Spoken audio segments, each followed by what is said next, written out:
আমি কারো কাছে বলি নাই টোটাল যে আমার 50 লক্ষের অধিক 50 টাকা লক্ষ লাগে, টাকা লাগবে। কিন্তু আমি 30 লক্ষ টাকার কথা আমি বলছি। আমি তারপর বলছি যে আমার বাড়ি ঘর প্রয়োজন আমি বিক্রি করে দেবো, জি জি আমি এটা বলেছি। তো মোট কথা হয়েছে, যার যন্ত্রণা বা হ্যাঁ জানে। অবশ্যই। আমার কাছে যদি গোটা বাংলাদেশ আমার সম্পদ হয়, আমার জীবনের বিনিময়ে আমি কারো কাছে গোটা বাংলাদেশ বিক্রি করে দেবো। আমার তারপর আমার জীবন বাঁচতে হবে, আল্লাহ বাঁচাইবে, আল্লাহ বাঁচাইবে। মানে এরকম আমার কাছে ফিল হচ্ছে আর কি। তবে আমার জন্য সারা দেশের মানুষ অনেক কান্না করতেছে, তাই আমি মনে করি গোটা দেশের মানুষের চোখের জল, গোটা দেশের মানুষই তো দেশের সম্পদ।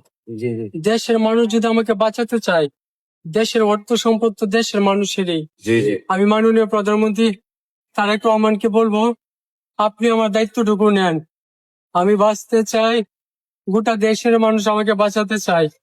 আর গোটা দেশের মানুষ, মাইক্রোফোন রাখুন। গোটা দেশের মানুষ যদি দেশের সম্পদ হয়, সেই সম্পদ থেকে আপনি আমাকে বাঁচান। সেই সম্পদ থেকে বিন্দু পরিমাণ কিছু টাকা দিয়ে আমাকে বাঁচান।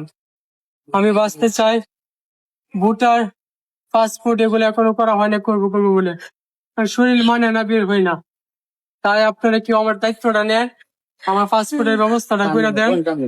পাসপোর্টের ব্যবস্থা করে দেন, আমাকে ওর দেশে বাইরে পাঠান। আমি বাঁচতে চাই। ইনশাল্লাহ।